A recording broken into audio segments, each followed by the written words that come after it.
Magdalena. Hace muchos años, en una pequeña comunidad del estado de Tlaxcala, vivió una joven de nombre Magdalena.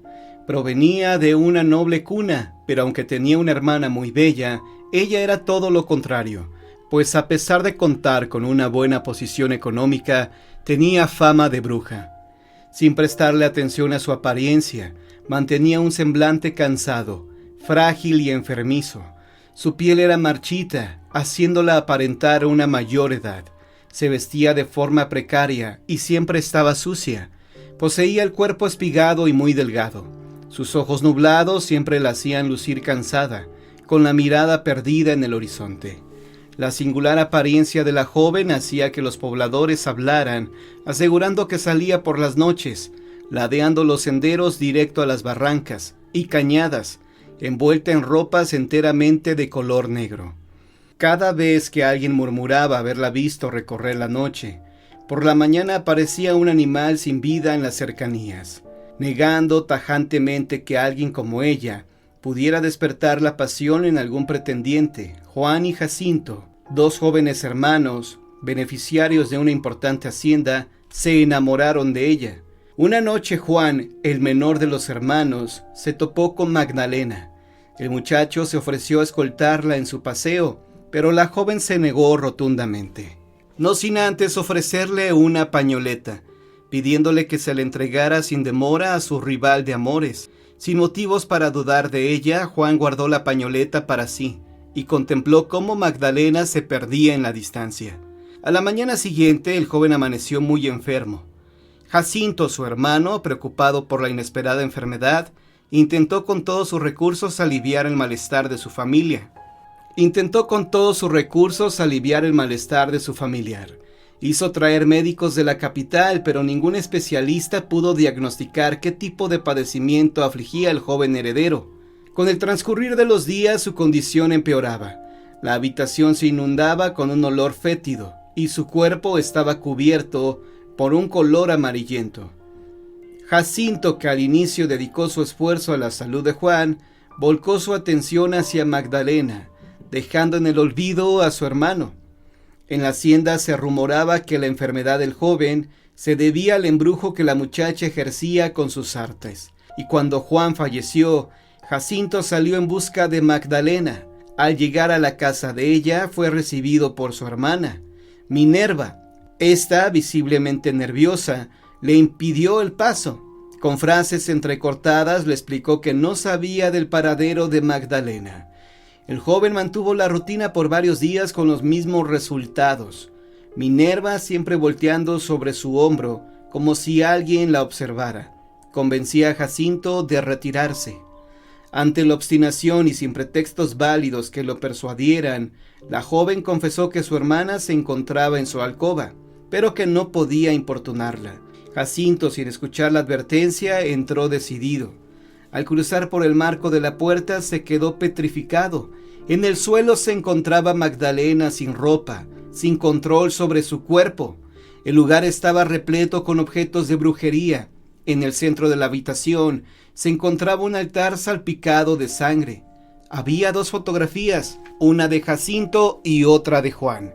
Una pañoleta idéntica a la que su hermano tenía entre sus pertenencias, y un muñeco en una cajita de madera, la cual estaba por ser quemada por una vela. El piso alrededor del altar estaba colmado de huesos de pollo, ratas degolladas, velas negras, innumerables papeles con maldiciones y conjuros. Las convulsiones y gritos de Magdalena aumentaban hasta convertirse en desgarradores alaridos. Se arrastraba vociferando en un lenguaje desconocido. Su estómago comenzó a hincharse, vomitaba sangre, y sus ojos estaban teñidos de un intenso color rojo. De pronto su vientre comenzó a deformarse.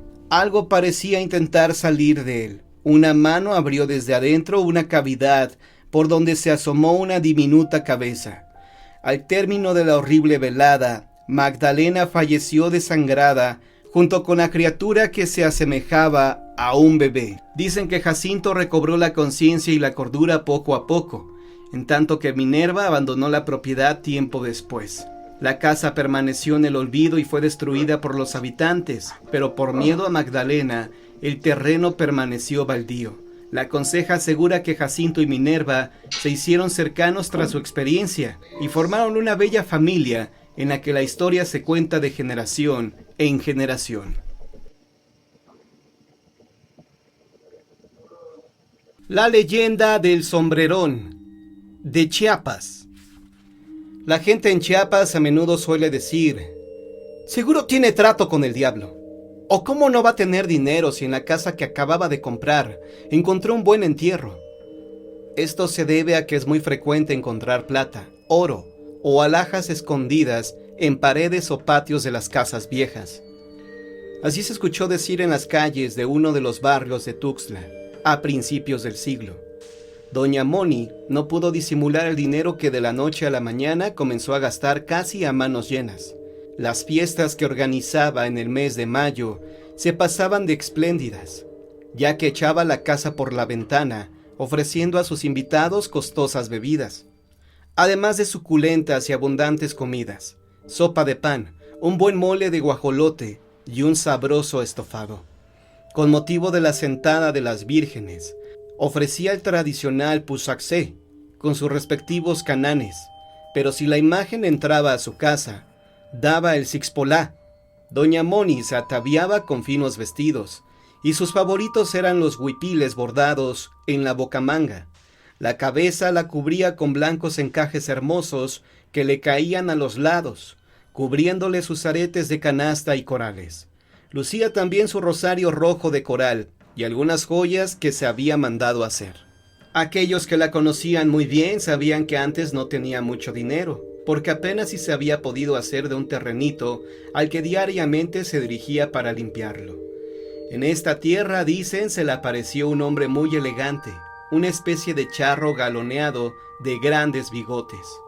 Este caballero le dijo que estaba muy guapa, y ella permitió que se le acercara porque se sabía su nombre, aunque nunca le preguntó cómo lo supo. El hombre se acercó a ella y tratando de tomarle las manos, le dijo: ¿por qué no me acompañas a la cueva donde vivo? Tengo muchos cofres con tesoros. De ellos puedes tomar lo que quieras. Doña Moni se sorprendió al escuchar que vivía en una cueva, pues semejante caballero bien vestido no podía menos que tener una residencia. Fue entonces cuando recordó unas viejas historias que le habían contado sus abuelos sobre el sombrerón. Al pensar en eso se le enchinó el cuerpo y trató de escapar lo más pronto posible, pero sentía que las piernas le flaqueaban y no podía dar un solo paso. Invocó al señor de las ampollas del trapichito, haciendo al aire unas cruces. Al momento desapareció aquel extraño varón. Rápidamente regresó a su casa, pero siempre con la tentación del ofrecimiento que le había hecho el galán. Se decía entre sí: voy a regresar otro día, a lo mejor esta es mi suerte. Y así lo hizo. Y este personaje se le volvió a aparecer en el mismo lugar que en la ocasión pasada, elegantemente vestido, con un nacamandoc. En cuanto vio a Moni, pronto se encaminó a su encuentro, y la tomó de las manos. Como por encanto, puso en ella una gruesa cadena de oro con su respectiva cruz de filigrana, unos aretes de canasta y 12 anillos de planchita. Moni abrió tremendos ojos preguntándole: ¿qué más me vas a dar? Al momento puso a sus pies mucho dinero, macacos, pesos de balancita, más alhajas, unos buenos rollos de brocado, hasta ropa donde se dejaba ver encajes y calados. Pero eso no paró ahí. Pronto le hizo la siguiente pregunta: ¿te gustaría ser siempre joven y hermosa? Ella respondió que sí, a lo cual le dijo el caballero: pues ven conmigo a darte un buen baño en el arroyo de la cueva del Cerro Hueco. Se dice que como por encanto se vio en el claro arroyo, sintiendo que su cuerpo estaba más liviano y terso. Lo malo fue que al mismo tiempo iba sintiendo más fuerte un olor a azufre, por lo que pronto trató de huir, pero eso sí, no soltó lo que había recibido. Al hacer lo mismo que la vez anterior y rezando algo entre sí, desapareció el personaje. Cuando regresó a su casa, contó que se había encontrado con un hombre muy guapo, rico y bien vestido, sin decir lo que le había dado ni que éste le había ofrecido tesoros. Después de hacerles a los vecinos una descripción perfecta, Todos al unísono le dijeron: ¡Es el sombrerón! Cuando se dieron cuenta que doña Moni contaba con alhajas y que era muy espléndida, empezaron a divulgar que estaba vendida con el diablo, que cuando falleciera, su alma iba a estar penando si no repartía entre los pobres su riqueza.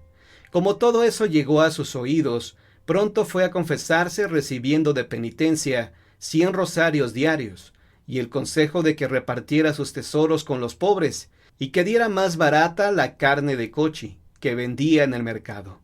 Trató de hacer todas las penitencias, pero lo hizo a medias, por lo que cuando falleció, dice la leyenda, su alma estuvo penando, dejando escuchar sus quejidos y lamentos junto al templo del barrio.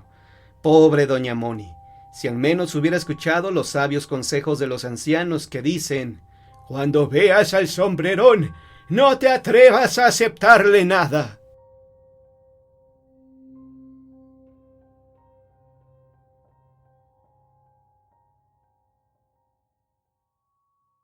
La misa de los 3 difuntos, Veracruz.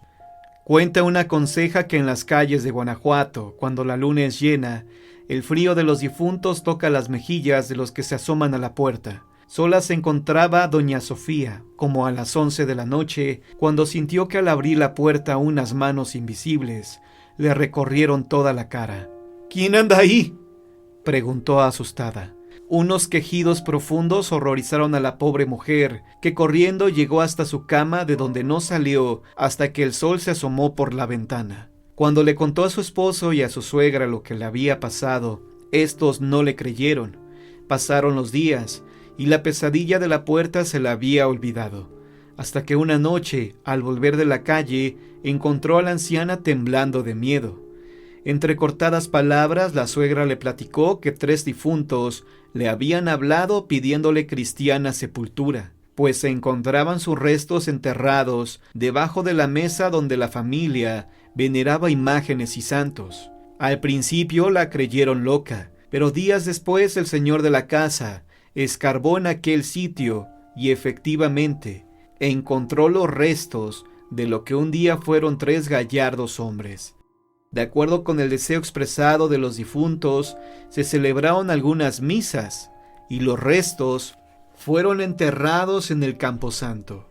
A partir de entonces se dice que nunca más fueron molestados, aunque esto no ha impedido que el viento de Jalapa se acallara, pudiendo haber más voces de almas en pena.